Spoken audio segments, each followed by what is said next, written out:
Sewer Authority, Midcoastside. Can I have a roll call, please? Chair Penrose. Here. Director Slater-Carter. Present. Director Dye. Here. Director Lohman. Here. Director Blanchard. Here. And Director Reddick. Is coming. Okay, we have public comment. I have one card. If you want to make a public comment, please fill out a card. And our first speaker is John Zabo.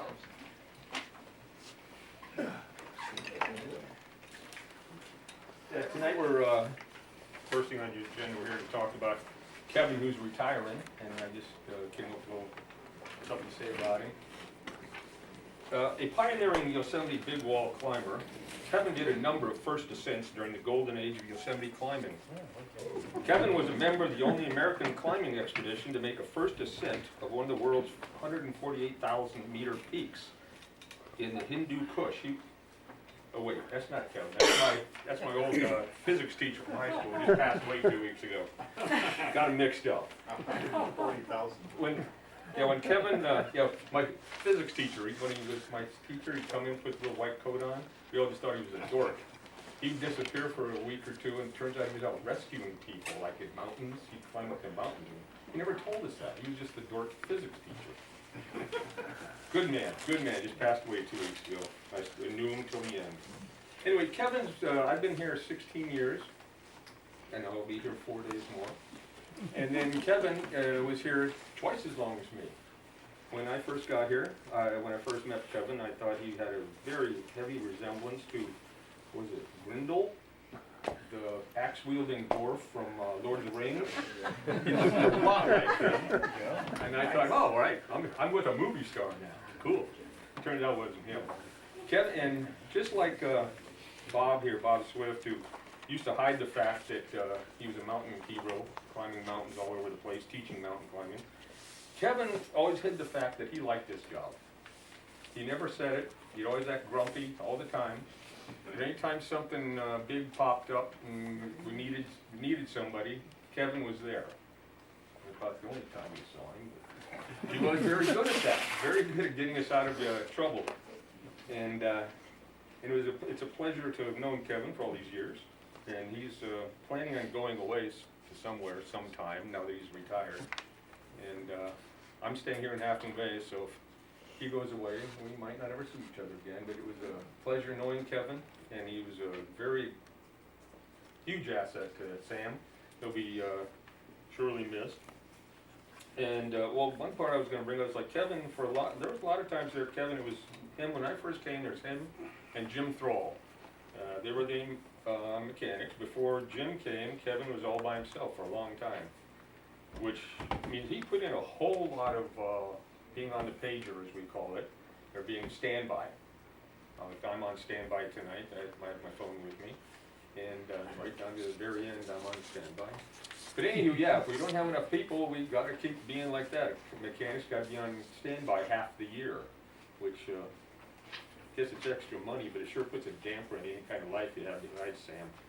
But Kevin did it, and he did it for lots of years, and he did a whole lot for us, and I think he made this place a lot better by being here, and he'll be missed by the crew. Thank you.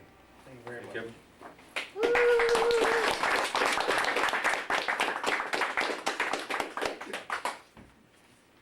Oh, wait, one more thing. Kevin, have a happy rest of your life.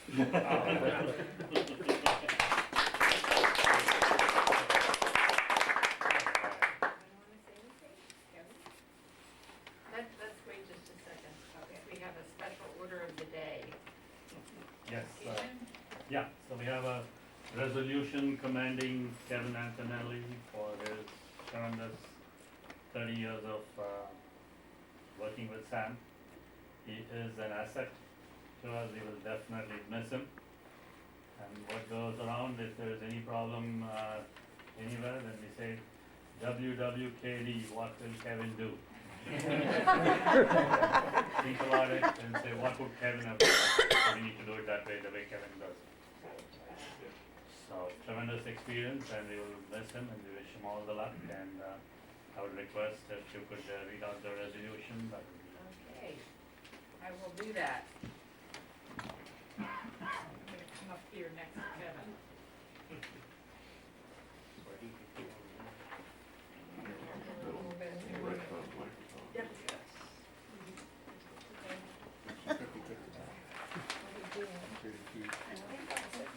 Yeah. Kevin. Kevin Antonelli, for 30 years of service as Mechanic 2 of the Sewer Authority Midcoastside. Resolved by the Board of Directors of the Sewer Authority Midcoastside, San Mateo County, California, that whereas Kevin Antonelli started with Sam on November 16, 1989, and retired on December 8, 2019. Whereas Kevin served as a collection system maintenance worker from November 16, 1989, was appointed to the Mechanic 1 position in October of 1990, and as Mechanic 2 until his retirement on December 8, 2019. Whereas Kevin has given selflessly of his time over many years, working at all hours of the day and night, in good weather and in bad, under conditions that were sometimes unpleasant, to keep the authority's facilities running smoothly and efficiently. Whereas Kevin has presided over and maintained a key role in reducing pump and lift station sanitary sewer overflows. Yes. Whereas Kevin has accomplished all these tasks smoothly, efficiently, and has earned the friendship and respect of everyone at SAM.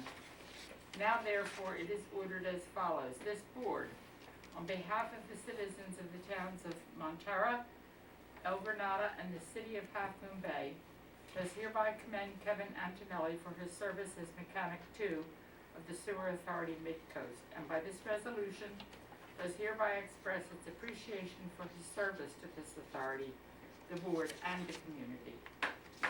The board would like to wish Kevin well in his future personal and professional pursuits, and let him know that he will be missed. A copy of this resolution shall be spread upon the minutes of this authority, and the secretary of this authority be hereby directed to transmit a duplicate copy herself to Kevin Antonelli.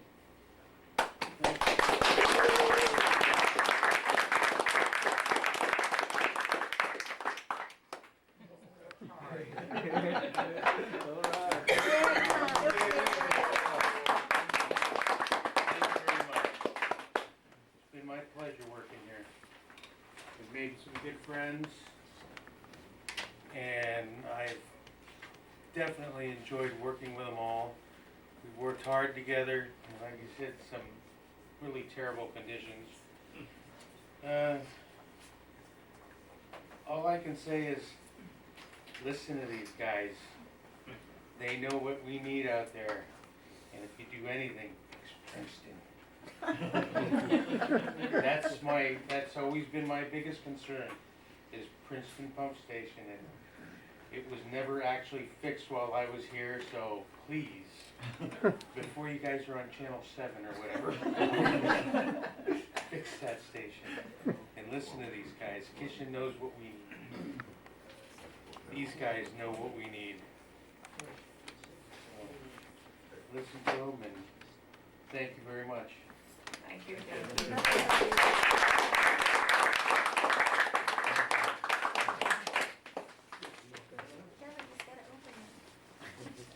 Do you think we could have the board make this an official Hot Sam holiday from now There we on? We all get the day off. Switch it out for the 25th, I'm pretty sure. They're gonna do some finance. Where are we getting your stuff too? That's right, yeah.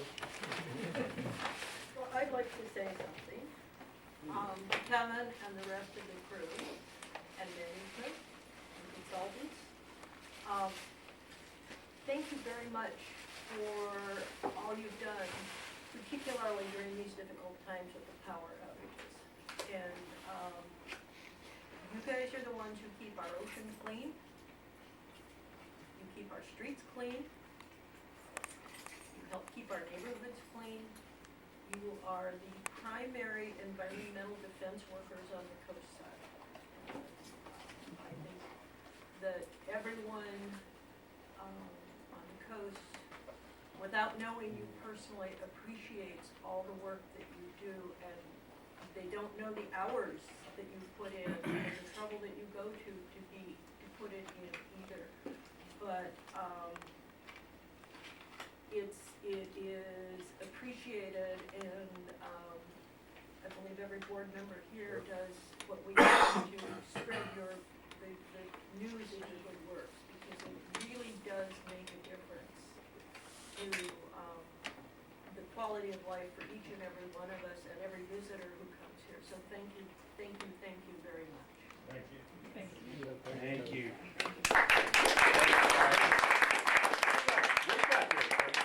It's a pocket watch, now, this little Your stuff here. official watch. Yeah, and it says, "Power to the people." That was something I said every day as I walked out the door. I love it. Thank you for getting out of the package. Thank you for all your years of hard work. Thank you. It's really appreciated, everyone who worked there. And have a great next 50 years, you know? Thank you. Yeah. Well, next is I decided it was time to retire so I could take care of Mom. All right. Mom's 82, she needs a little help. It's time to go take care of her. After all those times I had to turn her down on family affairs, functions, because someone had to be here on call. Yeah. So now it's time to take care of Mom.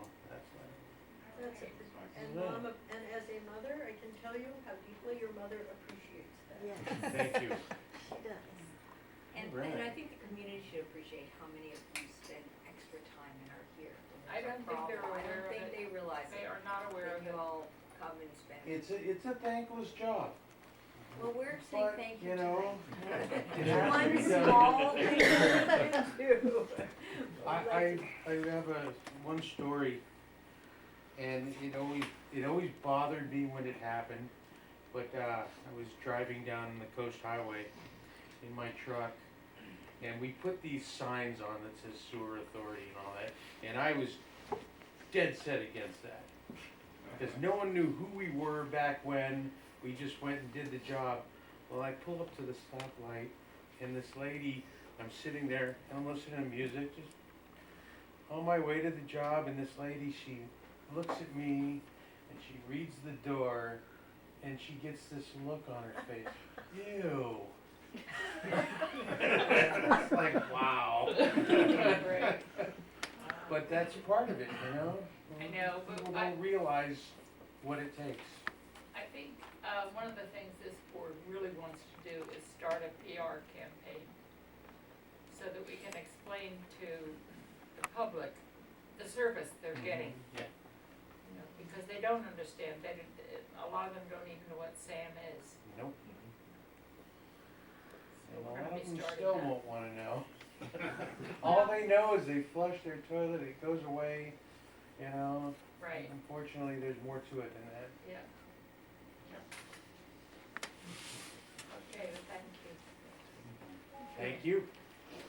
Oh, Power to the John people. Zabo, I didn't realize you were so eloquent. And quite the physics teacher, I must say.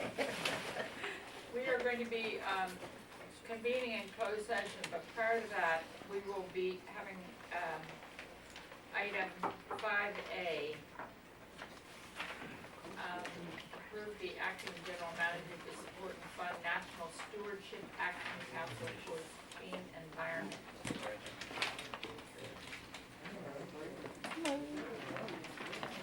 You would need the projector, please.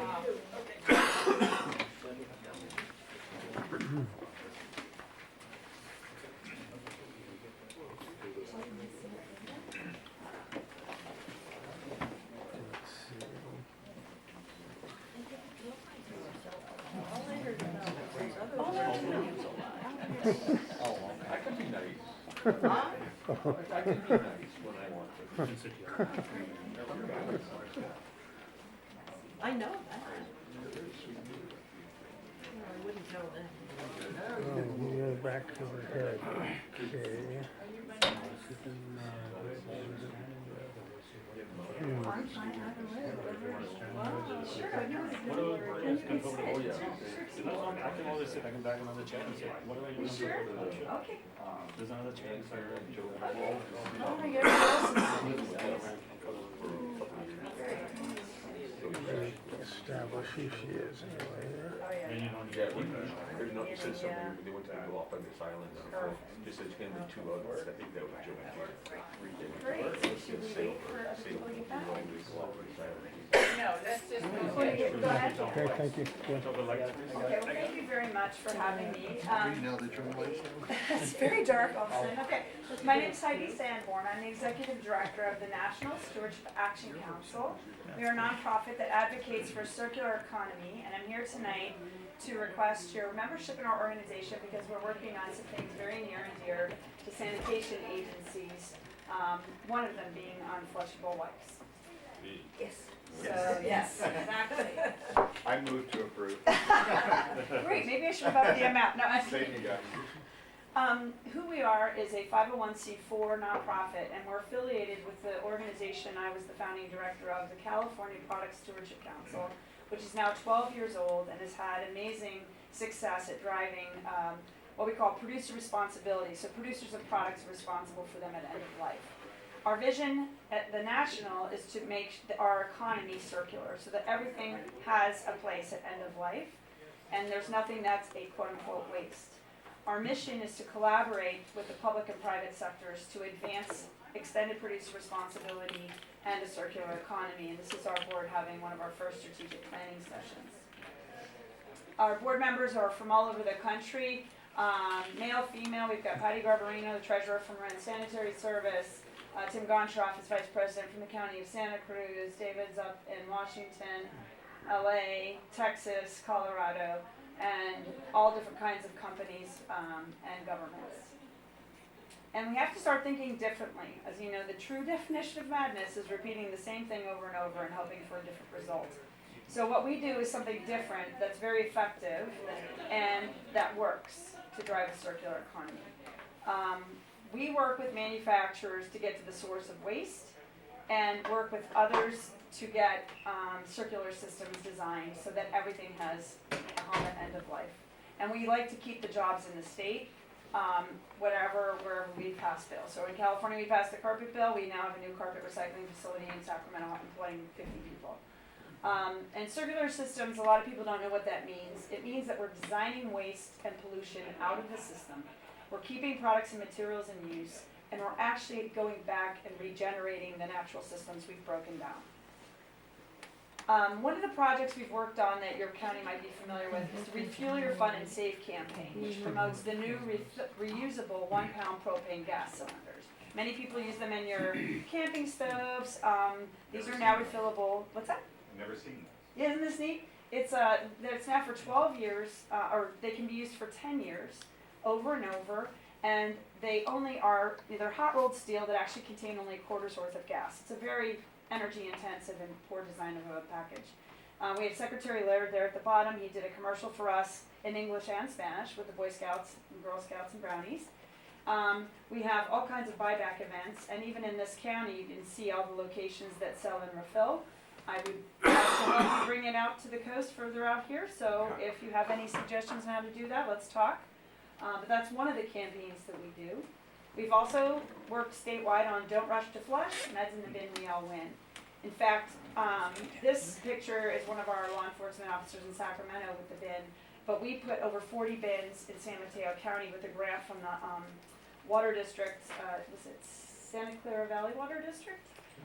We can put one on the Google campus, one in Stanford, and we actually helped pass the County of San Mateo's ordinance making the drug companies pay for it. It passed with a 5-0 vote, and this led to 13 other counties passing this ordinance that then led to the bill that we passed statewide last year, making the drug companies pay not just for medicines but for needle collection as well. People were flushing needles and medicines, and we didn't want them to do either. Now the drug companies and the needle manufacturers will pay for it. So the locations out on this side of the coast is the Sheriff's North Coast Substation at Moss Beach and the CVS Pharmacy here in Half Moon Bay. Those were all because of the work that we've done. And Kaisers are now collecting them statewide because of the work that we've done. So this is just, just to give you a sense of the kind of things that we do that have affected and helped hopefully the sanitation agencies. We've also worked on bills for mattress and carpet recycling to mercury thermostats. Those lunch boxes at the top are there because they were actually sold with lead-based paint. And we passed a bill making them take it back instead of making it the local public agencies have to take them back and deal with disposal of hazardous waste when it was the fault of the manufacturer for selling them in the first place. We also, the top picture there is actually tough to see, but it's ag pesticide containers. So those 5-gallon pesticide containers used by farmers, you can't make them in baby bottles. You have to make sure they're properly managed. So we've got a program where the manufacturers take them back and recycle them into new products like truck beds. Get the next. Oh, here's all the different. Sorry, I didn't know it was gonna make them over like that. The big win we had was last year on the medicines and sharps. We had a 39-0 vote off the Senate floor, which is almost impossible to get, let alone with something that was of this magnitude, where the medicine and needle manufacturers are literally paying for the entire state of California to build out a collection system, manage these products, and promote them in the public. In fact, your county will not have to be taken over by this program, but can opt into it voluntarily. I fought to make sure that no county ordinance would be preempted, and the manufacturers had to make their program so wonderful that you would want to join theirs voluntarily, but not be taken over by theirs if it was less than what you already had in the county. In fact, we had Senator Jeff Stone, who's a pharmacist, stand up on the Senate floor and make the pitch for the bill, and actually called the cost to the company's budget dust. Because really what the profits they're making off these products are really high compared to the cost of the program. But for us, it's a lot in the local government. So we're very, very proud of this bill. But we've got, at the national, a track record of success. Every bill we've introduced has been passed. We've, this year alone, we passed a cleanup bill on the carpet program, making the producers be responsible for that. People don't think about it, but it's actually plastic microfibers, and it's the first eco-modulated fee in the U.S. And what that means is the manufacturers, the fee that faces the public, literally will be higher if the product is not recyclable or designed for recycling. So this is the first time a price signal will actually tell a customer, don't buy this. This is not a good product, and if there's no fee, it's a great product, buy it. And that is what the industry really needs to drive green design. Caballero and Berman both helped us pass SB 726 this year, which expands household hazardous waste reuse. We don't want people buying more hazardous waste. If we've got Clorox brought into a facility, we want to be able to give it to somebody at a Habitat for Humanity restore, or buying it for pennies instead of dollars, and helping them stay in their home affordably. So, the reason I'm here today is I've been asked by the California Association of Sanitation Agencies to help by co-sponsoring AB 1672 by Assemblymember Bloom to address this wet wipe labeling problem that everybody in the sanitation world understands.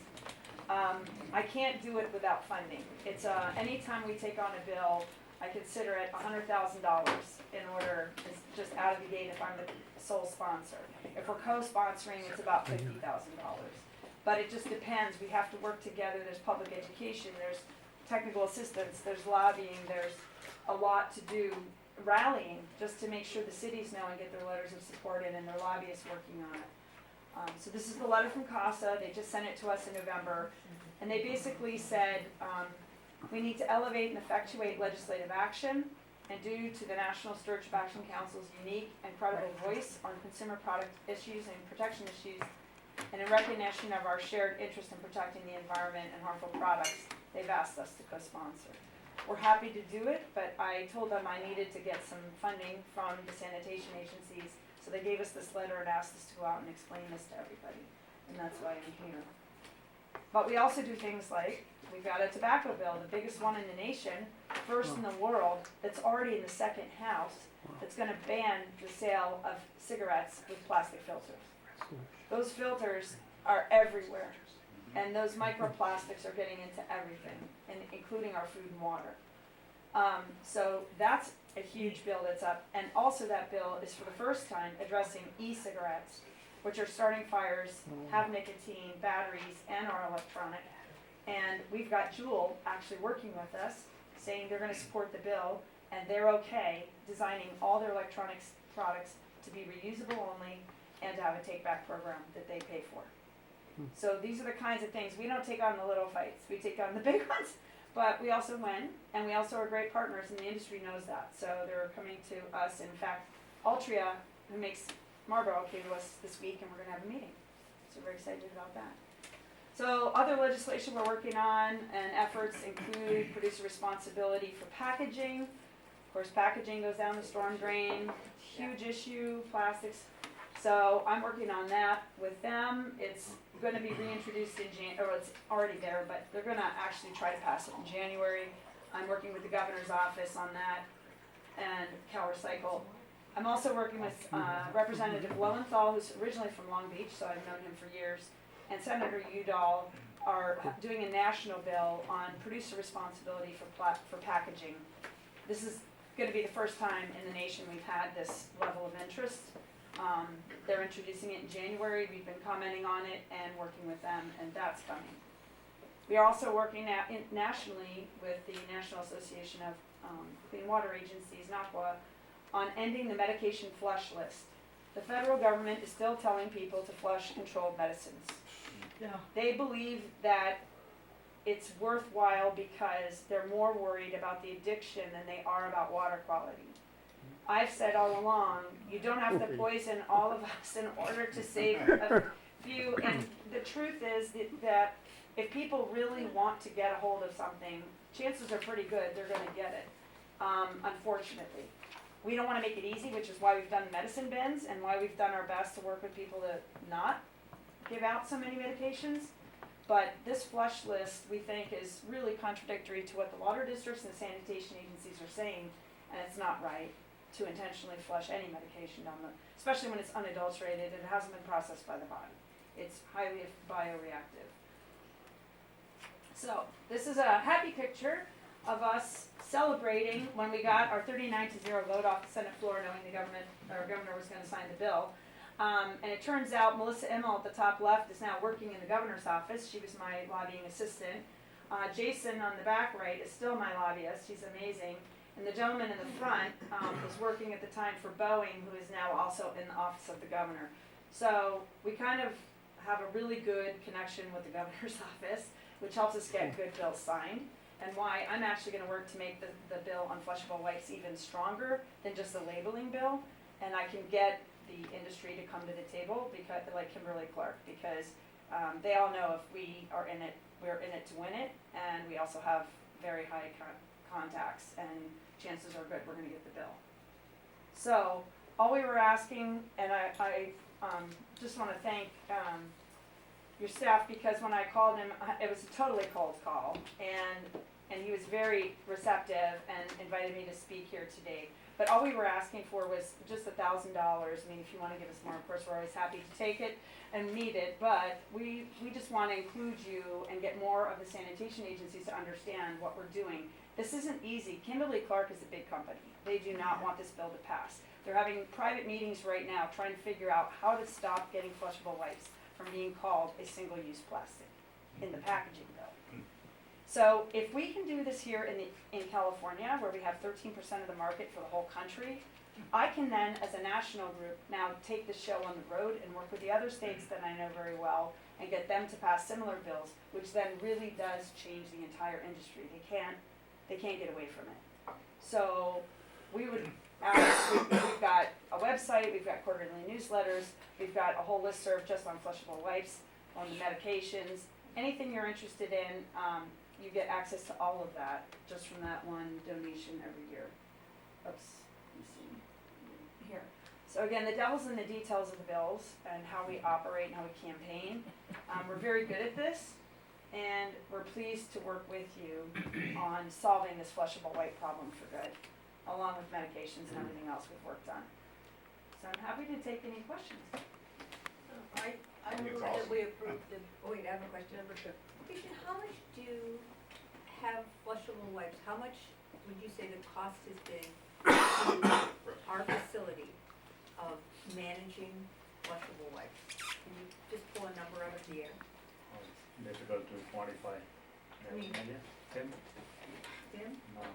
Maybe not tonight, but it would be good to know. That would, Yeah. that would be a really rough one. I mean, it all depends. I mean, the pumps, how many times the pumps get clogged, how many man hours are involved in unclogging the pumps.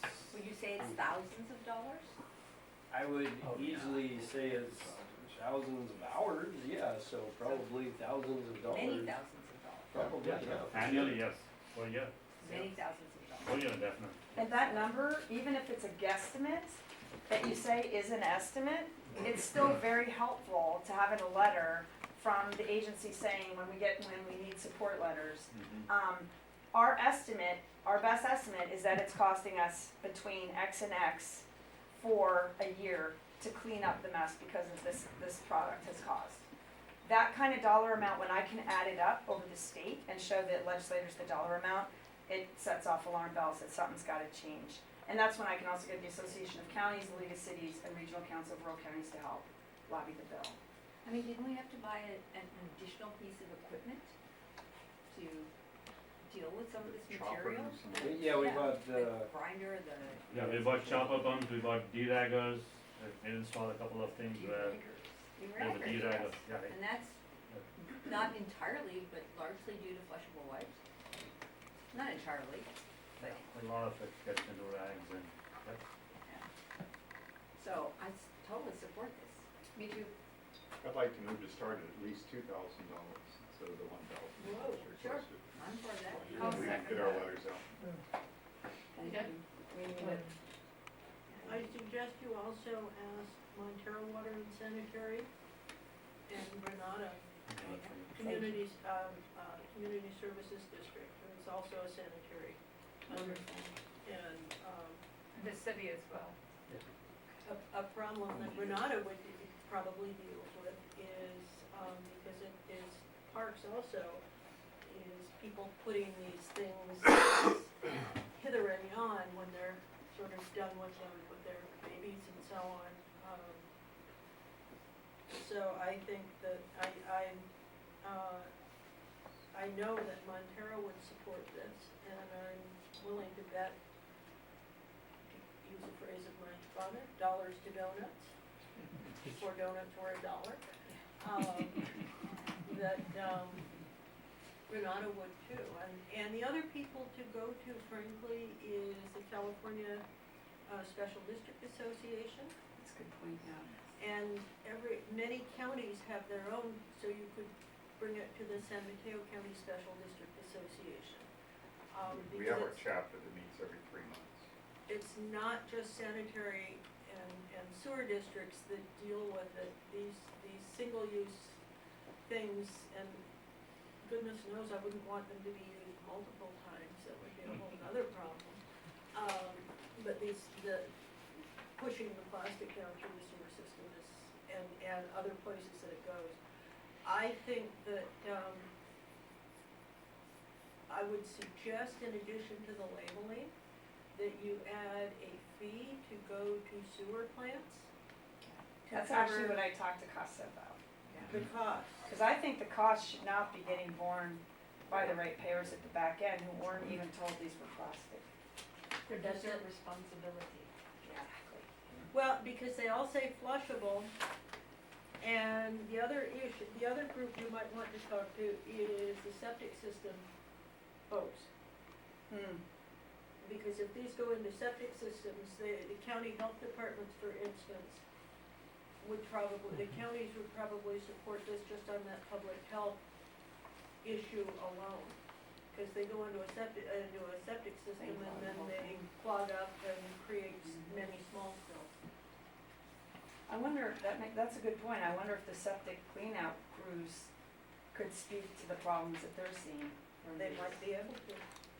Interesting.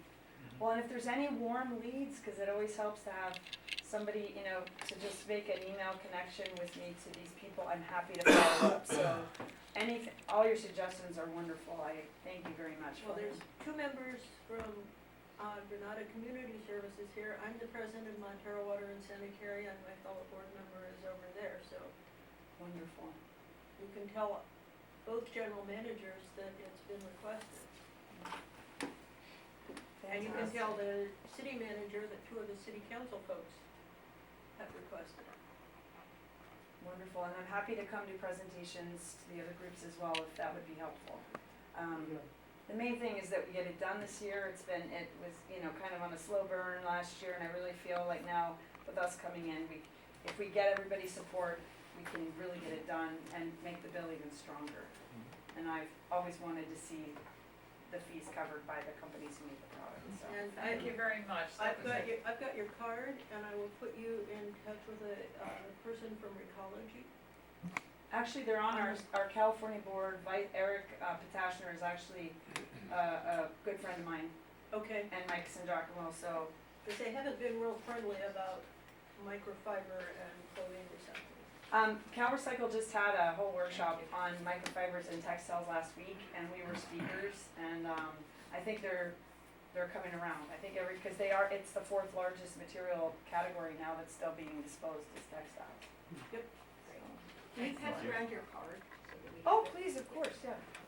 Thank you for And your thank you very much. presentation, Well, it was excellent. It's nice to see you. somebody Yes. actually advocating for this, because we've brought it up a number of times about how, We're good It's- whiners. yeah. I've been talking to Orange County about doing this for years, and they've never helped fund us or anything to do it, and I've wanted to do it, so when CASA asked, I said, as long as I can get a few funds to do it, I'm all there, because I really think we can get it done this year. And I really wanna thank Kishan, because if it wasn't him being receptive to a cold call, I wouldn't be here, so thank you very much for recognizing it. Great. I think we need a vote on the motion. We have a motion and a second. We don't have, do we have a second on the? Yes, discussion? Dr. Okay, thank you. All in favor? Aye. Motion passes. Thank you very much. Thank I you. look forward to working with you. Thank you again, Kishan. Can someone turn this machine Yeah, off? that's what I'm doing. so I can- I'm Thank involved you, with the Tim. Costa State Ledge I didn't Committee, wanna move but over I haven't heard until, about yeah. this, the ledge, yeah, great. We are now going to convene in closed session. Oh, yeah.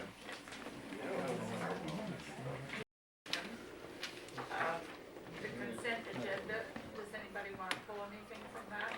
Move approval. Second. All in favor? Aye. Aye. Okay, Who I'm gonna seconded make it? I'm sorry. That was too quick. Deborah Reddick approved, I seconded. Okay, thank you. We are going to be moving item 5A. No, No, I'm sorry, I'll find it. 5B? 5C. We are moving item 5C down to below 6A so that we can get our report from Dan before we vote on approving his contract. Okay, so we'll be doing items 5A, B, D, E, F, and G, and then going on to the general manager's report. So that goes B. No, it's B, Yes. right. So it's review and approve the updated design documents for wet weather storage facility expansion project phase 1 and authorize the bid documents and bid procedure. As you're aware, the wet weather storage facility expansion project phase 1 was bid a couple of months back, and we realized that the bids came in very high. It was far beyond beyond our budget and beyond what was planned. And therefore, we requested the Regional Water Board for an extension, because the earlier timeline was to complete the project by December 2019. And there was a time crunch, and so therefore we had added a late delivery clause or a penalty clause, and therefore everything got padded up and the costs were very high. Plus the season was not very amenable for construction at that point of time, so the costs were very high. So we reached out to the Regional Water Board and got an extension to complete the construction by December 2020. So we got that in writing from the Regional Water Board recently.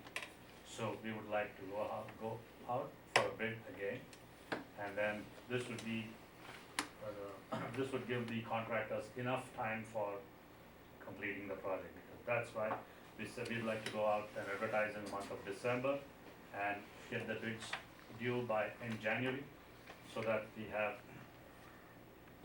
the total of 180 days, which comes to about mid-September to finish the project. And for any changes or any unforeseen circumstances, we still have time, because the Regional Water Board has given us time to lend the sum. So we are seeking the board's approval to authorize us to go ahead and And besides the additional time, we had very high liquidated damages last If time. they didn't meet it. Because, if they didn't meet it, and those are now in the normal range, so Right. we're thinking that that should be, and, you know, Keisha had me look at those specifications. There was a former director who wanted me to look at those things. The only changes were the extended period of time, of course, all the dates were changed, and then the liquidated damages were less.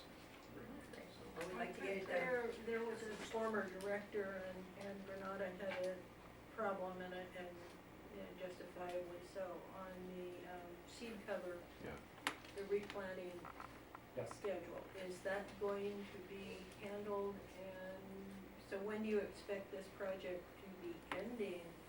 The problem last time was it ended just as we started the dry weather, and so they seeded it, it sprouted, and it died. Yeah, this, we're hoping to finish it by end September or mid-September, so that will just given the rains would have started probably October, November. But November. we're We're about to start a whole park project on that property, so. Oh, you are? Yes.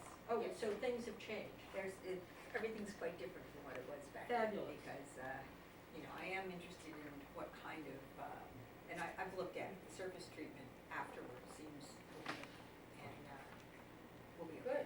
Yeah, Good. no, we're, Glad to hear that. hoping to get a design for the park for the first, board review in, either December or January. And then it's gonna take maybe a year to get the permitting done, Right. but, it's gonna be That's great. happening sometime in the next couple of years, so. Good, that's exciting. Good, Yeah. good. Excellent. Can I have a motion then? So moved. Second. All in favor? Okay, we move on to approving employment agreement with the general manager. So May I moved. have a motion? So moved. Second. I'm sorry, number, C is the, That's coming down yeah, after. waste, That's coming later. That's Down after to 6A. 6A. I got moved down. We have two versions of the employment agreement. The one is the clean one, the other one's got the brackets in it. So So, my motion includes approving the clean one. okay, excellent. And second does too, I presume. And everyone is in favor with approaching? Yes. Yes, we're all very good. Approving the clean Yeah, aye. agreement. Okay. Amend the unrepresented employee manual. This has my name on it because we pulled this off the agenda because we didn't want to call undo it because there was only the one position left that was going to be on this. And then I said, well, wait a minute, we need to do something about, this is the traditional time of year where there's a COLA, a cost of living adjustment for the position now that is subject to that. And so I brought it forward with a 3% increase based upon what the local CPI index was from October 2018 to October 2019, which is the most recent figures that were available when I looked at the website, whatever day that was that I wrote that. So the other thing that we're suggesting, so this would change Exhibit A, so that would only be the engineering and construction contracts manager. This is the Exhibit A to the unrepresented employee manual. Exhibit B would have has the biweekly wage schedules, and it would include the 3% increase. The third item that's part of this, or the third matter that's part of this item is the biweekly wage schedule.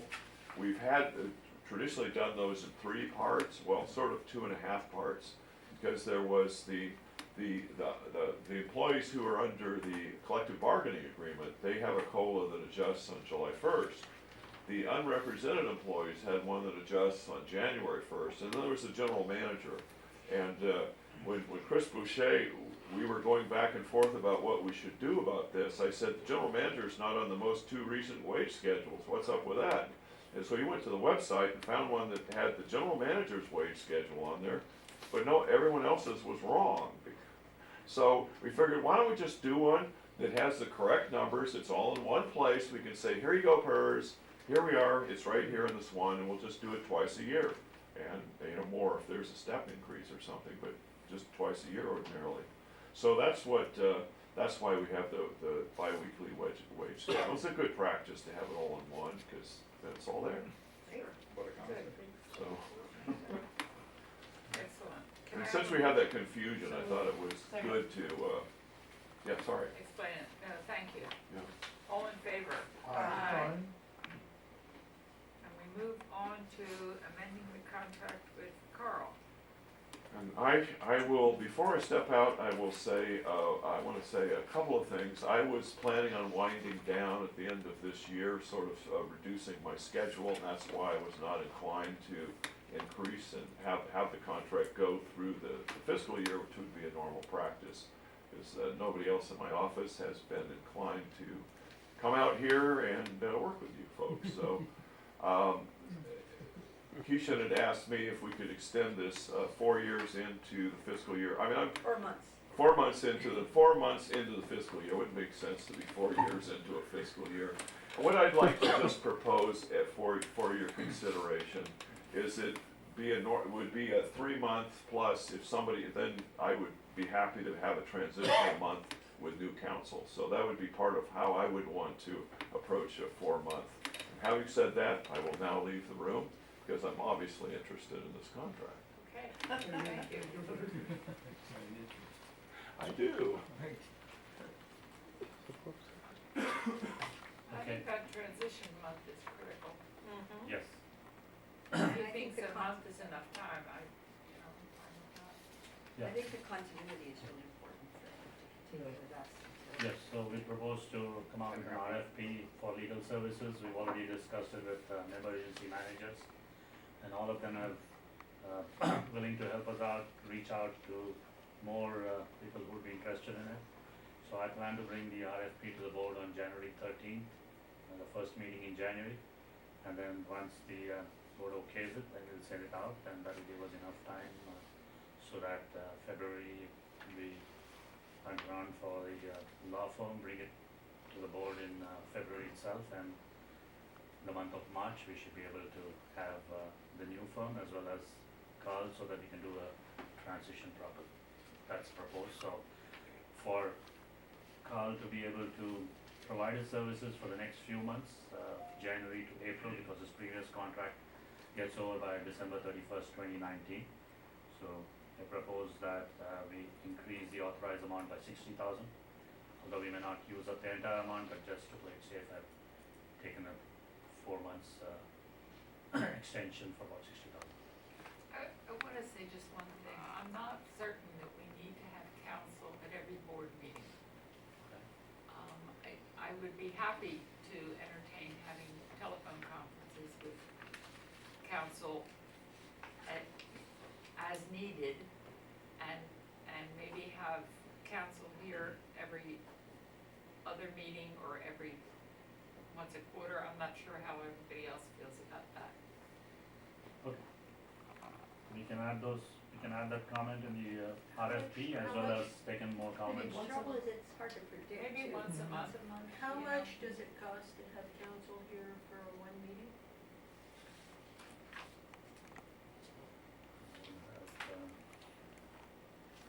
Less than, I don't have it right now, sorry. I don't have it. There's travel time, 1,500. and there's the time he's here. Yeah. I, It's not about 5 plus hours, 5 or 6 5 hours, hours. so we have 1,500, 1,800. I look Yeah. at that as cheap insurance. Maybe we could do it like you suggested, once a month, and just only do the legal issues once a month. Why don't we discuss that in January? when Yeah. it's Part of the RFP. I just, Yeah.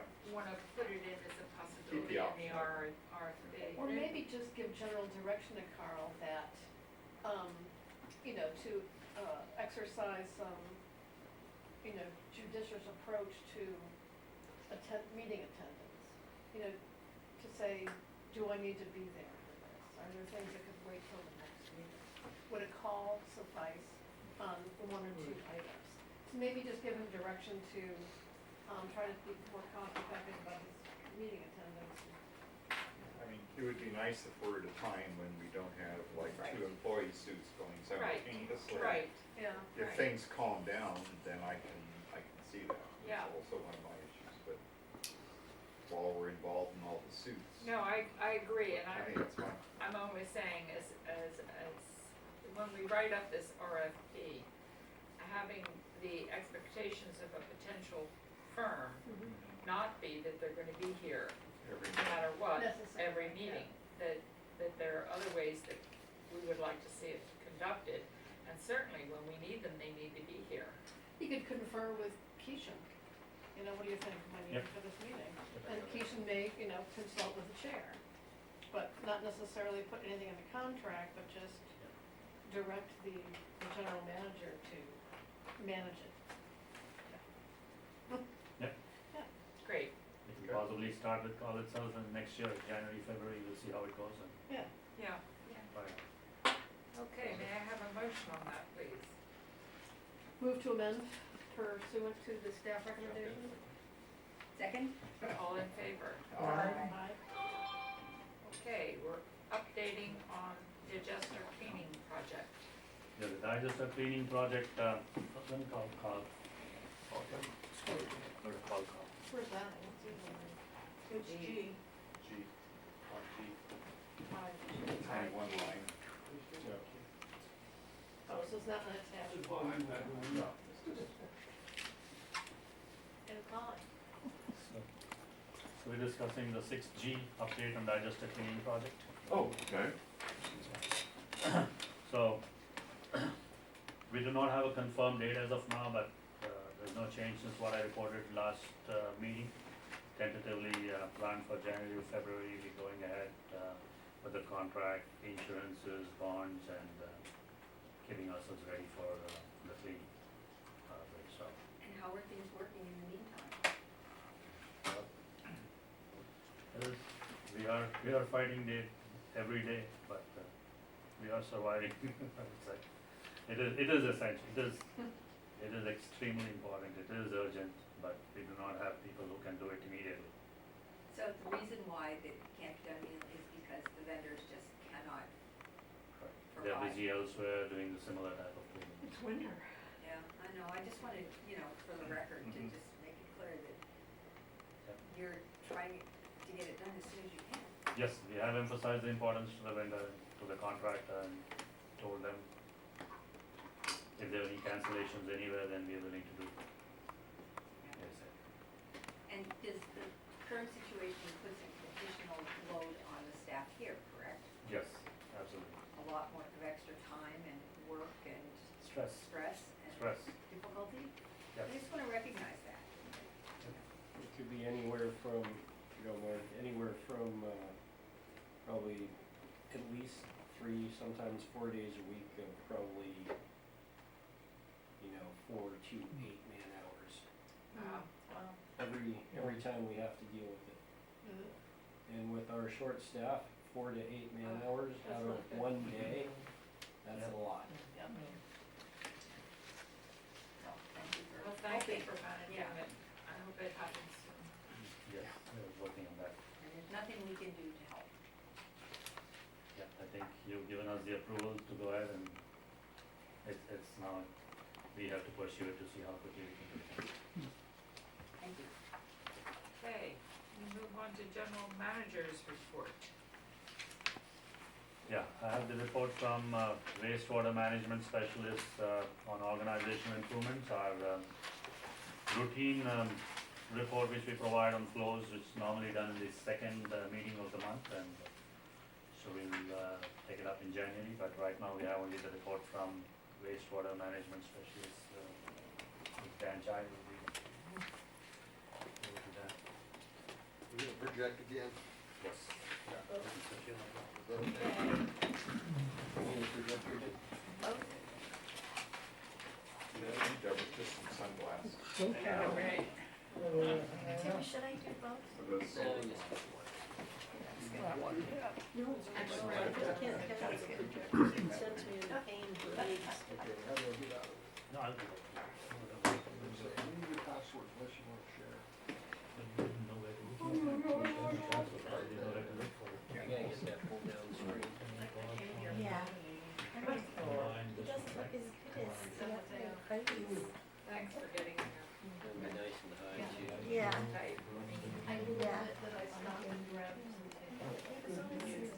Tim, I make adjustment here? You need to adjust or?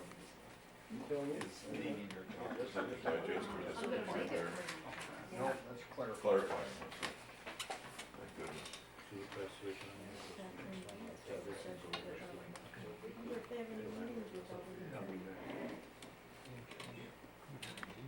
Okay, well, first of all, thank you for putting up and listening to me one more time. As you'll recall, I'm gonna go through this really quickly, but the last meeting I kinda started this and then we ran out of time, so we cut it off.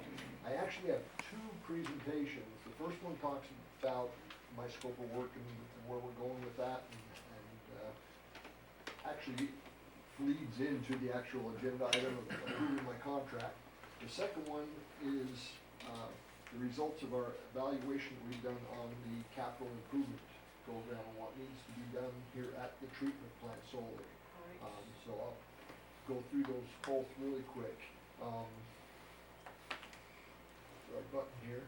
So critical path, finances is a big issue. We are working diligently to resolve the what we refer to as the reconciliation, which is trying to come up with where our billing is. We've been working with your staffs.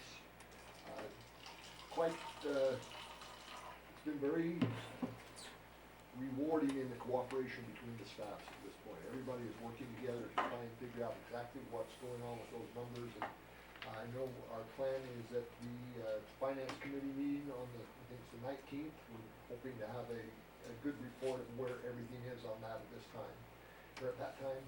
One of the big things is with the change in staff is we are going into the budget. We still have audits going on. It's going to be challenging, and we are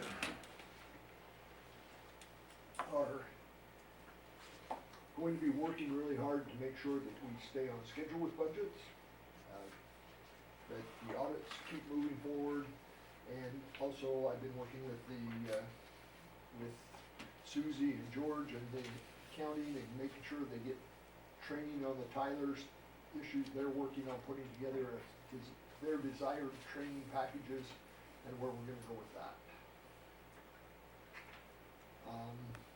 Next thing is just the plant and the IPS condition. We've started that with the capital, but we still need to look at the structure from a management, supervision, staffing levels, O&M practices, all that type of thing to really figure out how to best operate this facility.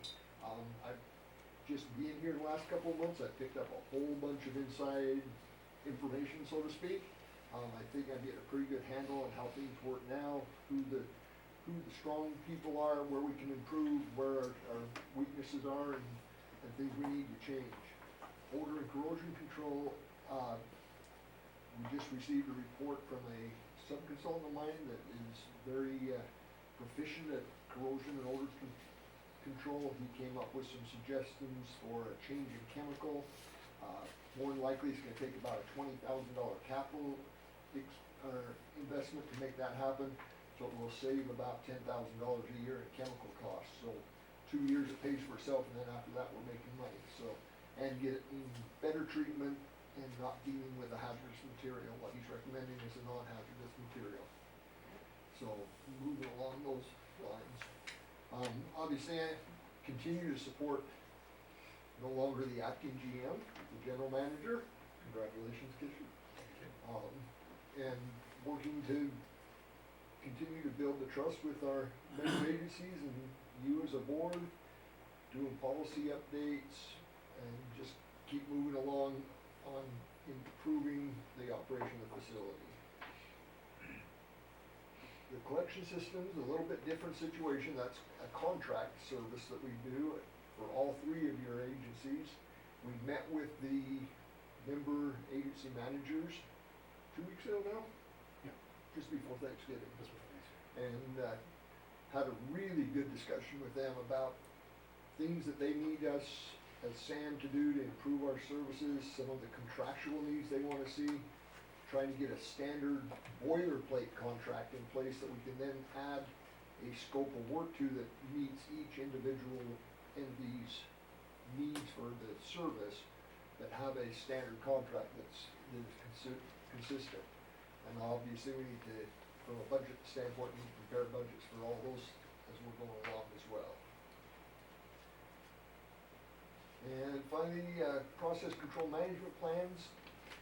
These process control management plan, as we've talked before, is a system that brings the people that are actually doing the work, along with those that are affected or have a potential to improve the work, into a group to develop how we accomplish things.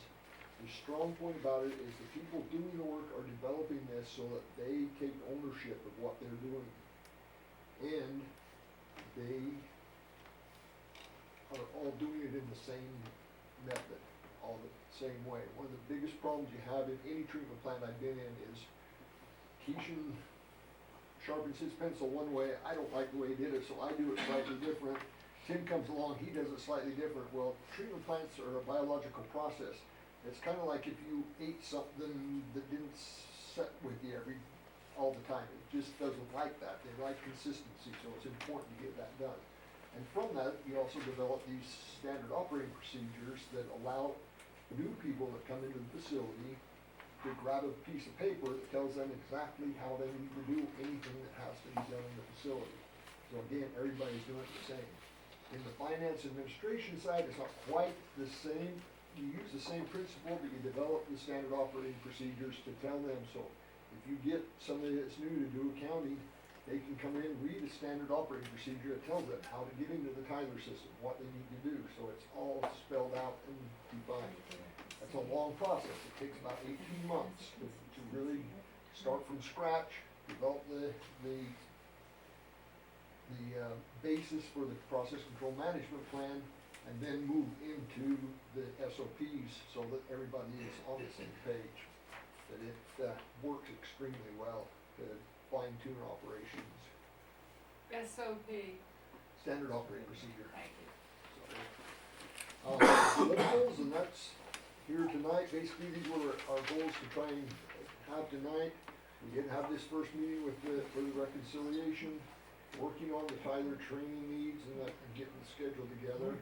One thing we did not do is a improved financial reporting format. You'll probably recall that our former employee reported to us that due to the use of the OpenGov system, that was not a thing that she felt like we should do. I would still like to investigate coming up with something that's better in the short term for you, because your current reporting format is pretty, it's extremely detailed in some places and very difficult to understand in other ways, so I think we can improve that. As I mentioned, the draft odor control and corrosion control analysis was presented, and in just a minute, I'm going to give you this equipment-only due diligence evaluation of the plant needs.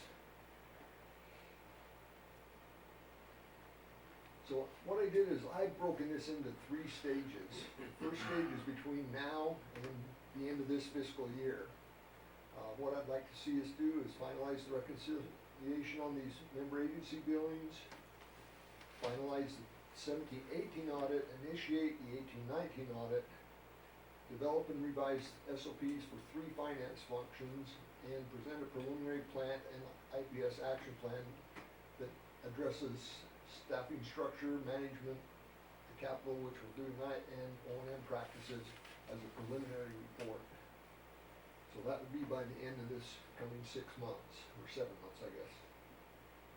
Stage 2 would be the next fiscal year, and in that one, we need to finalize the 18-19 audit and initiate and finalize the 19-20 audit to get us back on schedule.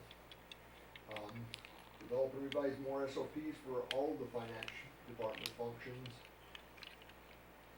Initiate the process control management plan with both the plant and the collections. Initiate the discussion and formalize information for a decision on recycled water. I think that's something that is hanging out there that we need to get firm direction, and I think we need to provide you information on what can be done before you can make that decision. And then present a final version for approval of the plant and IPS action plan addressing those issues. So by roughly 18 months from now, we would have a management structure prepared and ready for your approval. And then from July to the end of 2021, we would finalize the 2021 audit. So that one would actually be done on time and in compliance with regulations and laws. Finalize and implement the process control management plan at both the plant collections. The recycled water would depend on where you decide you want to go, but I think we'd start the implementation of the recycled water program, get it going. I don't know where general manager, at this point, since Kishan got appointed, whether we're gonna be needing to do that one at that point. And then, finally, the implementation of the plant IPS plan and in full would be underway by that point.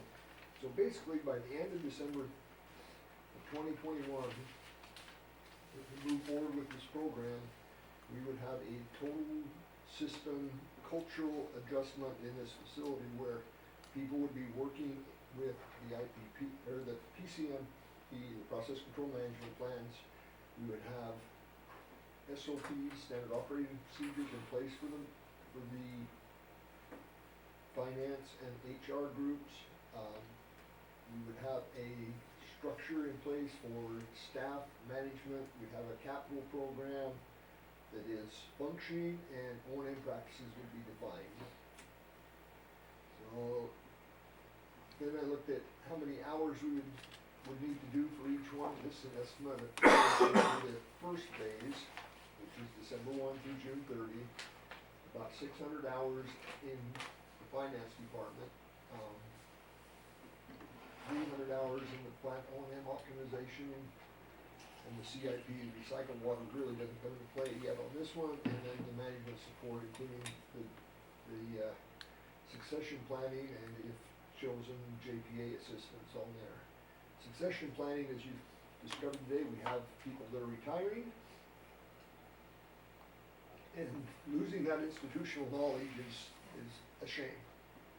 So we need to get a plan in place that will make sure we capture that, and also being able to bring people on at the right time so that we don't have lagging in staff issues. So phase 2 is the next fiscal year. The finance department drops off considerably to about 5 hours a week, but the focus on the process control management plan jumps drastically. That's the major focus during that next year or so. The plant O&M optimization continues, and the support and succession planning and whatever is needed at Tim and Kishan's level to help them be successful. And then finally, the last 6 months, about the same amount of hours per week on all those, just that we get those all tied up. So then we look at costs. To date, not counting the $30,000 that we did for the initial investigation, we've spent about $91,000. So $121,000 to count that investigation. The phase 1 is estimated to cost approximately $364,000 and change through the end of this fiscal year. The next fiscal year, we're looking at approximately $631,000. And phase 3, the last 6 months, we did another $315,000, which includes subcontractor work. And I'll talk about subcontractor work a little bit more when we get into the CIP, but there are definitely people that assist me that I can bring in, that bring expertise that adds to the program. So total cost, looking at it this way, is $1.4 million, which was 1.417, so we're slightly better than we were, but it's still a big chunk of money. And that's basically paying me on an hourly basis for me and the subcontractors.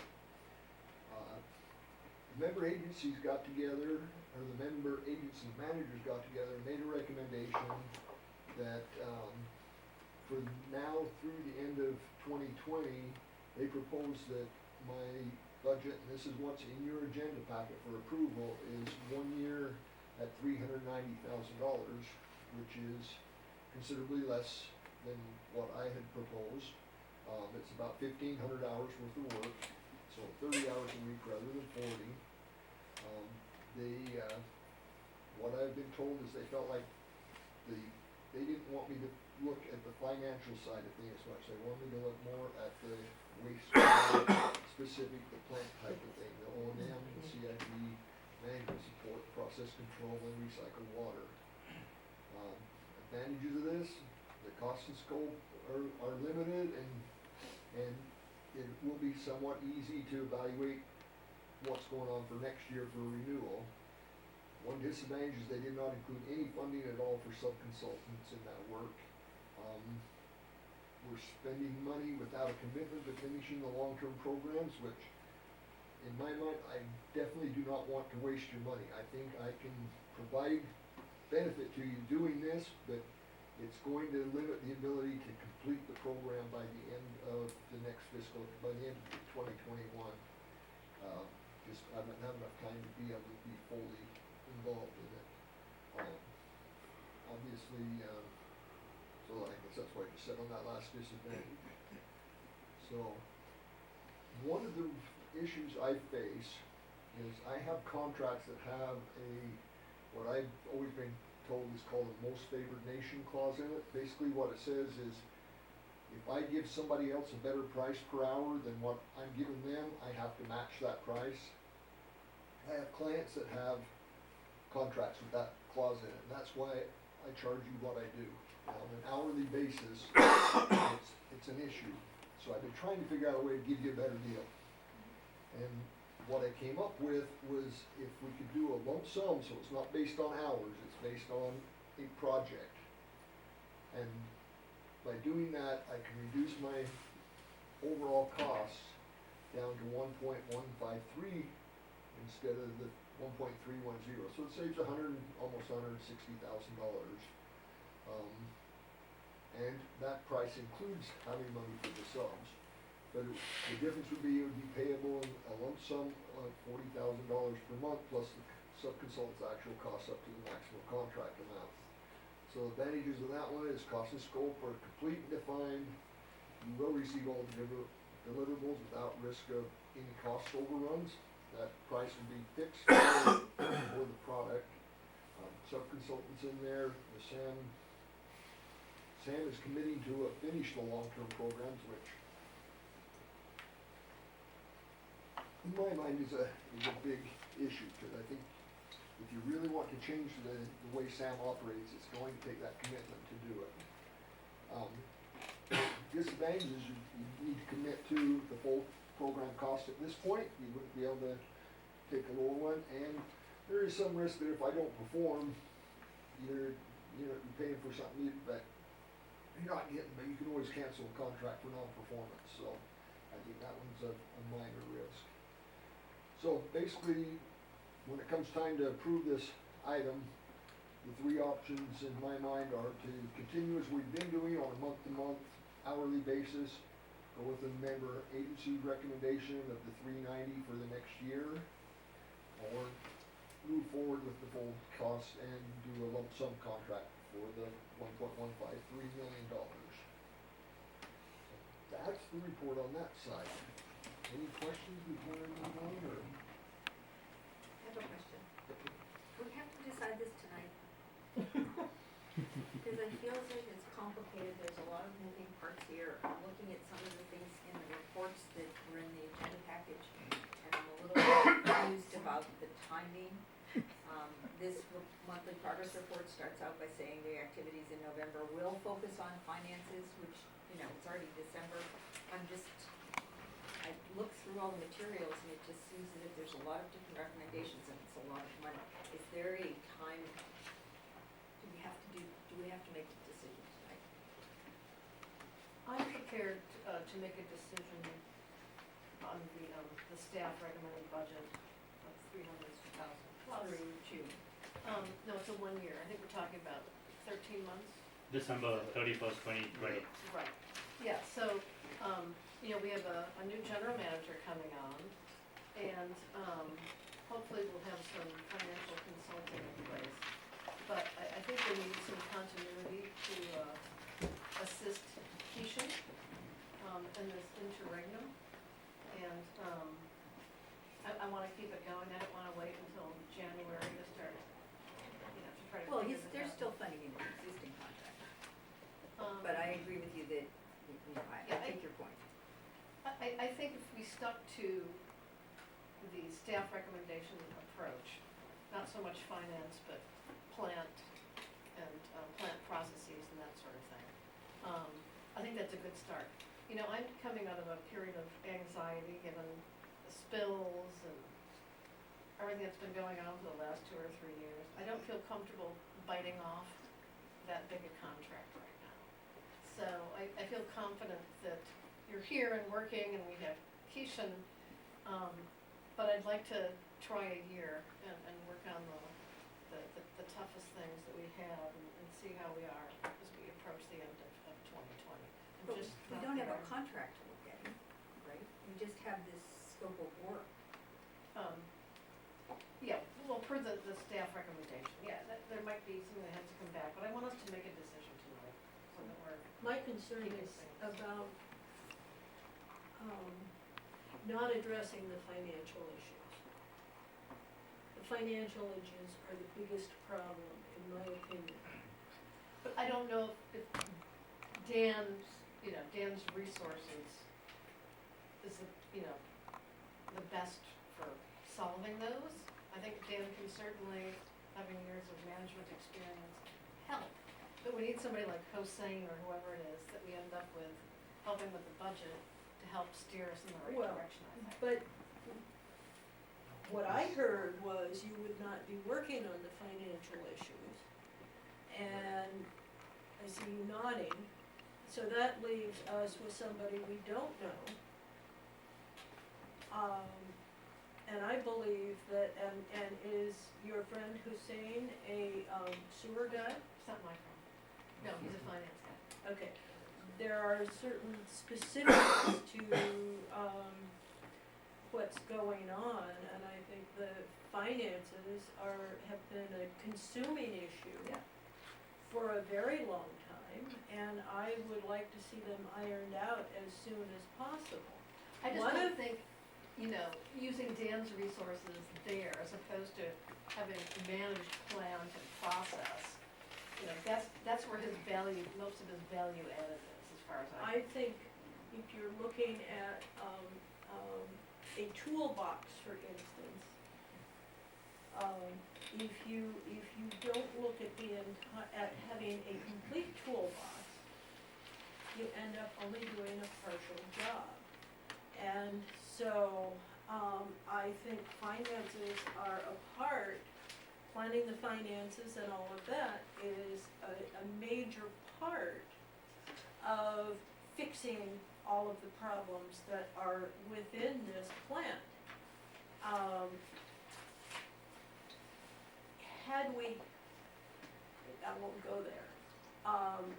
I believe you have to have one person who is putting all the pieces of this jigsaw puzzle together in a way that it makes sense. And if you leave out one of the most important parts, then you're going to end up with a problematic picture, because there's going to be a lot of planning involved in the finances. I mean, the first little piece is getting the audits done.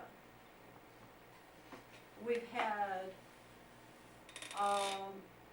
2 managers, 3 financial people, 2 finance systems, and we need somebody who can put all of this together in a package that works with Sam and with the way Sam works.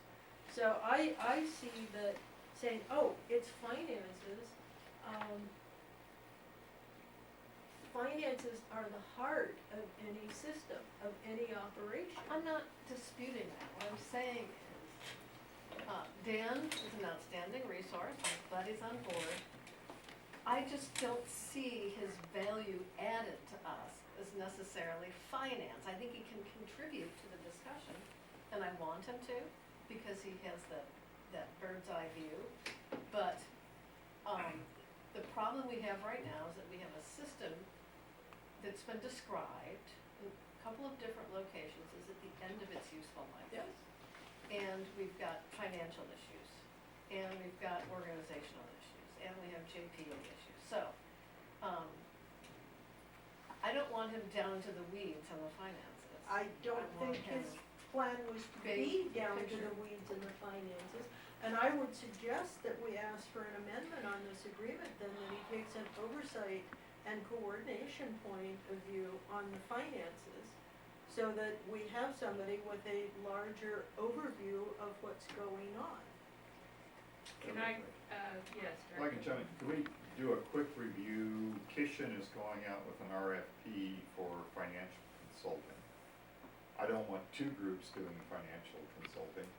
Could you do a quick summary of what's gonna be in the RFP for this financial help that we're looking at? Yes, I'm actually not going out for a formal RFP. Okay, I'm having discussions with the 3 or 4 financial firms and laying out the scope of work wherein they can help us out with the budget part of the process. The audit part is already being handled by management partners right now, the 17, 18, okay. 17, 18 and 18, 19 audit is being handled by management partners right now. They have a contract to complete that. So we would need assistance primarily to do the budget part of it. So Dan's role would be to oversee that along with me. Okay. So the company which would be hired would be actually going into details and, Transaction by transaction. Yes. Is it weeds, okay? correct. So And that's. Dan would have some Dan will definitely, coordinating role. yeah, Dan and I will be overseeing it completely. You can- Like, I agree with both of you. Wait a minute. Well, in a way, it's true, because I am not an accountant, I'm not going to get into that detail level. What I bring to the table is many years and a lot of experience of organizing, making sure I'm asking the right questions, to where we need to be from a management standpoint. But I'm not gonna get in the weeds, you're right, there's no way I can do that. I mean, I have no problem with the $390,000. I guess maybe what I would ask is keeping an open mind that let me and Kishan decide what we need to do, and if we run out of money at month 10, we can come back and talk about what we need to do at that point. If we run out of money at month 14, great, we haven't used it all up, but I think that way I can have at least enough involvement with the financial side to know how it's affecting the other things that are going on and providing input and direction where I'm assisting Kishan and you guys in getting what you want. Yeah, and the finance people might say, you know, I think you should do X, but you can say, well, you know, I've experienced with sewer systems, and here's why this is so right now, and here's where you wanna go. So there's definitely a role for you. What I would like to suggest is that we authorize, you know, I'd like to make a motion authorizing the the general manager to issue a purchase order in the amount not to exceed $390,000 to wastewater management specialists for ongoing organizational and management consultant services, and direct the consultant to work with the general manager on refining a scope of work that you could bring back in January. I would second that, but I'd like to add financial, review in there, because I don't want to leave the general managers thinking that we have approved this absent finances. Well, then, let me just reframe what I said then. So direct the consultants who work with the general manager to define a scope of work based on the input from board members this evening. And that would be properly scoping any financial tasks, financial related tasks or oversight tasks. And then, you know, plant process, organizational, that sort of thing. Thank you.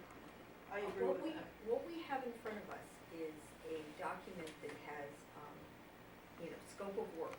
And then it's quite long, but through it says the deliverables that for this limited scope are in bold, and the italicized items are not included, so you have to go through and find the bold ones. The first one is financial support, and that's neither bolded nor italicized. So then you go down to the deliverables, which are management expertise to facilitate and lead SAM and member agencies to a resolution of billing discrepancies. Training schedule for employees that work with Tyler. And ongoing management expertise, experience, and advice to the general manager related to all items financial and human relations, budget preparation, and so forth. So the things you're looking for are indeed in this, but my problem is that, this is complicated document, and I guess what you're asking for is for something to come back with more specifics. Yeah, what we want is a work program, like a coastal That's what I'm asking conservancy for. I work would like to, program. I would like to pull out what's actually, Yeah, you have to, scroll through this to find the things that yeah. are included and say, oh, this one here, and you start reading it, and oh, that sounds good, but then, oh, that's not included. Right. I'd like to see a document that actually says to us, here's what's included before I authorize $390,000 or $360,000. That's all I'm saying. I would like us to authorize the 390 and have them bring back for our review and approval a What work they're gonna spend it program. on? A work program that refines the tasks, a rough range of hours, et cetera, like you and I discussed, previously. So take that out. So we know we need the services. We know approximately how much it'll cost for 1 year. I don't think there's disagreement about that. There may No, be I some agree. disagreement I think Sam, on the scope of the work program and the detail, but we can bring that back in January. But I would like to sign him up tonight, and then, it's gonna take some time and money to actually develop the work program, right? Refine the work program, under the direction of the general manager. The only thing I might ask is, in the coming year, from a budget standpoint for sub-consultants, I had about $90,000 worth of work. Can you include that in the 390, or can you add that to the 390? What happens if we include it in the 390 versus we get a lesser service, right? You get what you pay for. Or you're gonna run out of money faster. Yeah. You get more from the sub-consultant and less for Mr. Child. That's what you get if you take the 90 out, obviously. My preference would be to add it. I hate spending money, but I also am,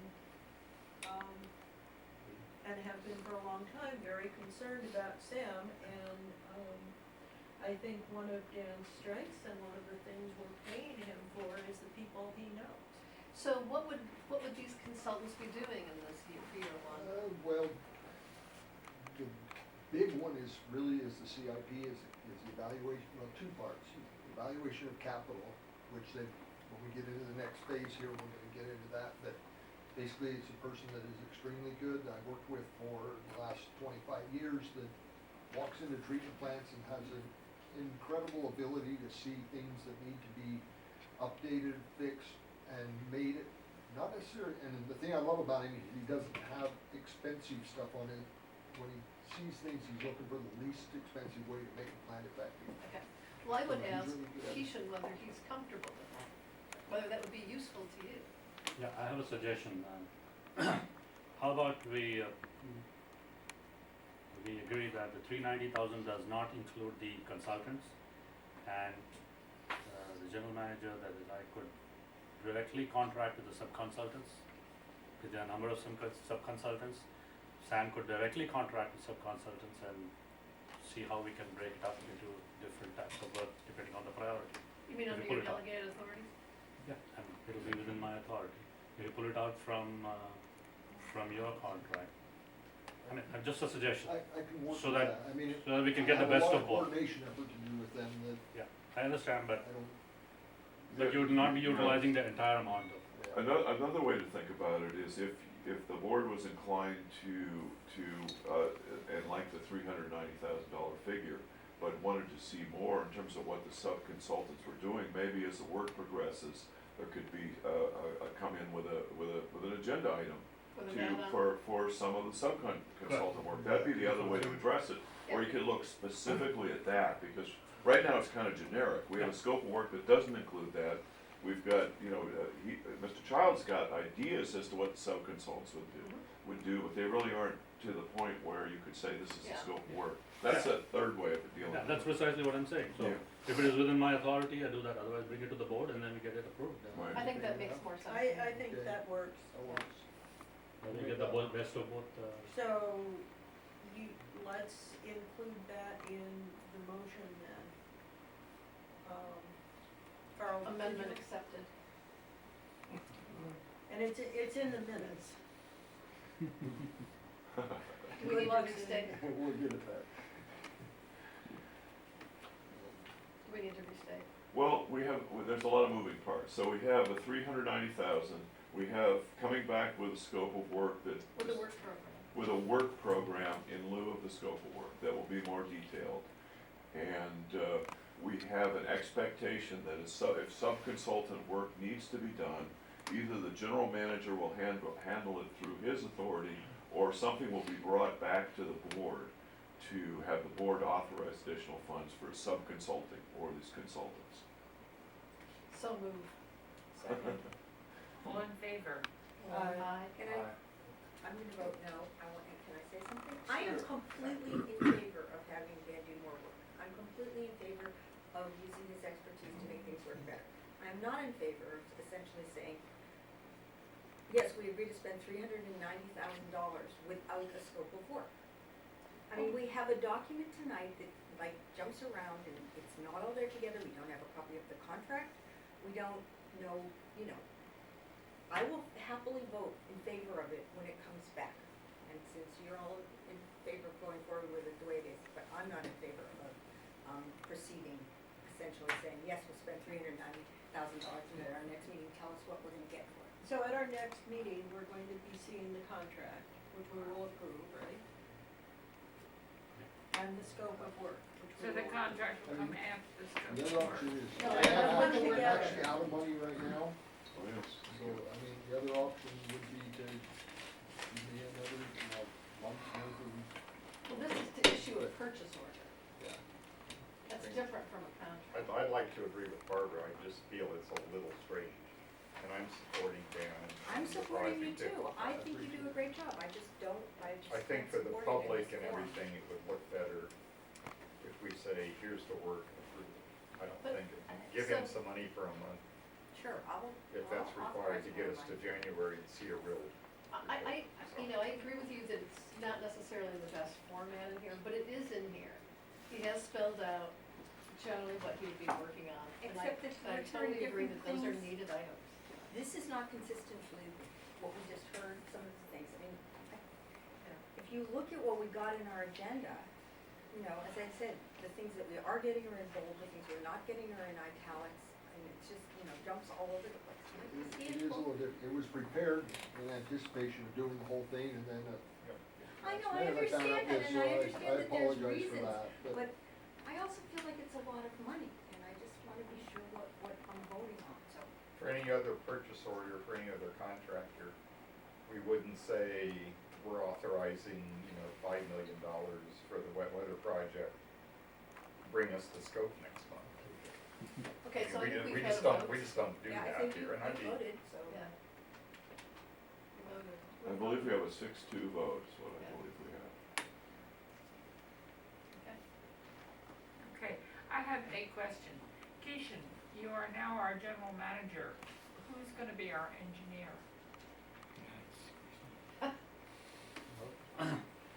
How are we dealing with that? Because you can't possibly do both jobs. Yeah, understand that, we'll have to look out for subs who can help us out with project management, engineering, so we'll see. You don't think it's gonna be an, I don't think it's an issue right now, we do not have so many projects, but once we have the CIP approved and we have, say, 5 or 10 projects which need to go on, then it would be required. I think it's still manageable as of now. So we'll be saving some money, it sounds like. Carl, we need a motion, it's Yeah, close to so 9. we're getting close to 9 o'clock, so if Okay. we wanna keep talking, we should probably. I think we're done, aren't we? I think there's a second part. that I yeah, heard the Dan was second gonna be part's talking coming up about. here. Ah, Okay, first of all, can I have a motion to extend the meeting? did we have a vote, because Barbara wanted a discussion, which we didn't No, have, we had a vote. because that was without discussion. No, we voted. We did vote. Yeah, I mean, you voted without giving me a chance to have discussion, Yeah, but I that's jumped kind in of and did it, so outvoted, I'm fine. We Okay, always ask for discussion before we vote, yes. and that's just a standard clause. I thought the discussion was good. But I don't think it's gonna change It anybody's wasn't. vote, but it looks, I think that's poor, I think you're poor right. process. I think you're right. I agree, we won't do it again. I need a motion to extend the meeting for 10 minutes. So moved. Second. Thank you. We have discussion on that before we vote. This is a no action item, but I want to give you a heads up. The person I talked about earlier that comes in and looks at things, he's been in the plant twice with me. We've walked through, 3 times actually, walked through, looked at things, and we had come up with, and you notice it says planning level. The numbers in here are likely gonna scare you, but this is a very high level overview of what we think the treatment plant needs. And I just wanted to give you, and I'm not gonna go into a lot of detail, I can do this in 5 minutes, but I just wanted to get it in front of everybody today.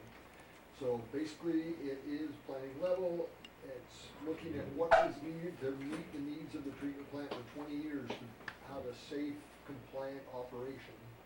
Our next step would be to develop a 5-year capital improvement program. Have the managers seen this draft 5-year CIP? The agency managers have not, you were the first to see this. Okay. It will go to them tomorrow.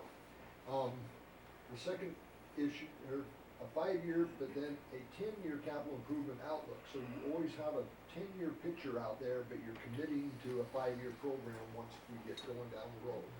And you wanna update this on an annual basis so that it is a rolling program, you always know what's coming up and what's going. Corrosion and age are the major items in the treatment plant. Corrosion especially is just a huge issue. This does not include any process upgrades, we're not looking at recycled water or anything like that, that would be a standalone project. And there was no attempt made at scheduling how fast we could actually make these things happen. Projects that we identified would be member agency influence and influent flow monitoring. Right now you have a very haphazard way of measuring Funky. flow. Funky, good word. The corrosion control, the headworks, the bar screens, the washer compactor are at the end of their useful life, and the bar screens have a way too wide a gap, and that's why you get all the rags through that are screwing up your digesters. Primary clarifiers are falling apart, especially when you get down into the galleries and that issue, in that area. Aeration basins, you have aerators in the one aeration basin you're using that are over 20 years old now, and the typical service life on those are 5 years. It's great that they're lasting that long, but it also means that you're creating artificial pressure that your blowers are blowing against, which is costing you a lot of money in electricity. Secondary clarifiers, there's corrosion issues with the bridges and the mechanisms, the rotary drum thickener needs a building around it. Digesters we're all aware of. Solids dewatering is probably the second most scary part of the facility. You have one 20-year-old belt filter press out there, and if it fails, you have no way of dewatering your solids. Electrical system is by far the scariest thing in this facility, and it's going to be very expensive to fix. Flammable storage building is a small metal building that needs to be replaced. Ventilators on all the buildings, the maintenance group guys tell me that they've serviced them to the point that they just can't service them anymore. And programmable logic controllers, those are the little mini computers throughout the plant that tell everything what to do. You're using programmable logic controllers that have not had manufacturer support for 10 years. The source of spare parts for them is eBay, buying other people's used systems. So if one of those or a system of them crashes, you can't really fix them, so those all need to be addressed. You'll remember these pictures of the corrosion, I'm gonna go through them really quick. I really wanna point out those two on the left-hand side, those are your electrical system.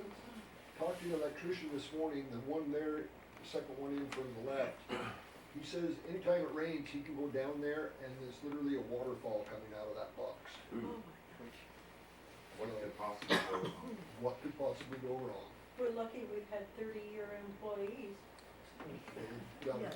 instead of ZAP, Yeah. one this year. Exactly. So the costs we're looking at, I developed a range. The range is, we come up with a an estimate, and then we take 30% off on the low side and add 50% on the top side. At this point in a planning schedule, to just try and give us a ballpark number of what we're using for. So it's good for, gross budget evaluation. Boy, that print is really tight, so get out your reading glasses. I didn't realize it was that small. Your tighter cost estimating can be done after you've got some design. Costs become realistic at bid opening, but you only know your final cost once your project is complete and you've signed off on everything. So always remember that these are budgets and planning tools. They are not what your real costs are gonna be. So, range of costs is call it $12 million to $36 million.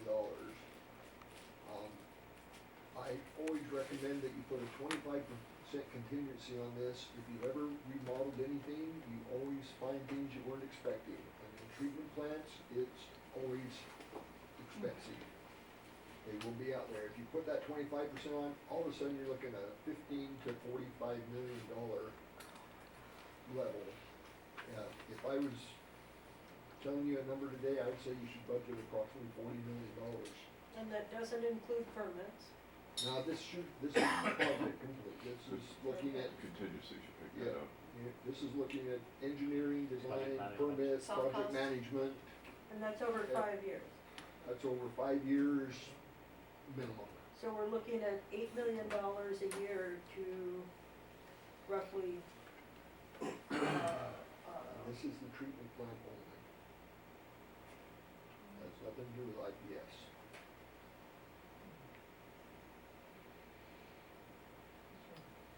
Happy New Year.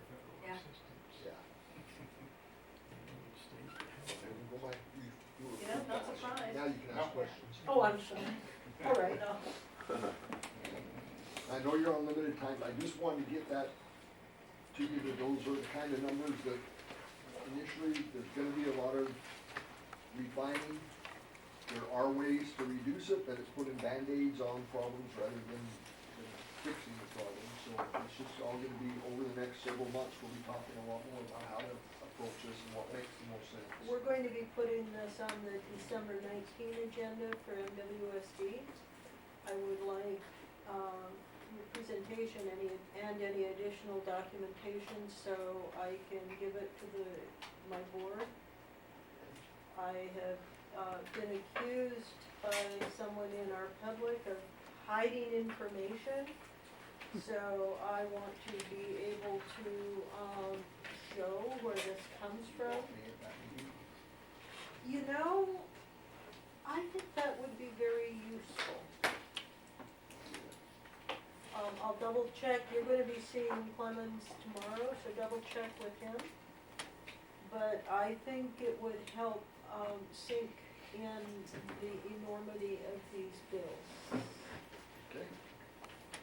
Because we're looking essentially at, just for the treatment plant, needing to double our sewer rates. It's the future. It's about time. People need to pay for this service. It's only gonna get more expensive. I realize that. But we have a lot of retirees and people who just got their social security, got their whole 2% Oh, I know. It's time to increase. move to the flyover countries. They are the, Yeah. Well, I think your discussion earlier about PR and that type of stuff is really important. My experience is that if you get out and you educate the public that the environmental, the positive side of the environment, positive effect on the environment that wastewater treatment has, most people get behind it once they understand why and what is there. But if they don't, then it's a real thing. But, Yeah. Fixed income's always an issue, there's no doubt about it. and we still haven't dealt with sea level rise. And I was at a hearing in Encinitas last week, it was the, hearing of the Assembly Select Committee on Sea Level Rise in the California economy. And there was lots of urgency among city councils in San Diego County about what's happening there, with bluff erosion and infrastructure threats and beaches going away and all that stuff. So there's gonna be a lot of action this legislative session. And, there's gonna be, you know, we're gonna start to see money available, for pilot projects and, for protecting infrastructure and things. So I think, you know, if we're gonna take advantage of that financial assistance, we need to develop a plan for the plant under, you know, the sea level rise planning horizon. And we haven't even touched that one yet. And our electrical system is as far west, you know, as it can be. It'll be the first, you know, Right. No, I agree Part with of- that, absolutely. so, $15 million of that 40 is electrical system. yeah. To relocate it. Well, as we look at that, we have to, you know, think about sea level rise and potentially looking for resources agency money to either berm out by the estuary. I'm not sure what we're gonna do, but we need to have a plan, and that's gotta be, you know, in the next year or two, I think. We're about 12 seconds away from extended time. Good night, is there anything else on this? Attorney's report. Did you wanna eat this? Is there any- What's that? Past your extended time. But thank you. Extended. Well, we could, yeah, we don't, I don't think there's anything essential on the rest of the agenda. The closed sessions were all placeholders. Great, this meeting is adjourned. Thank you. Is there anything else? There's no closed session.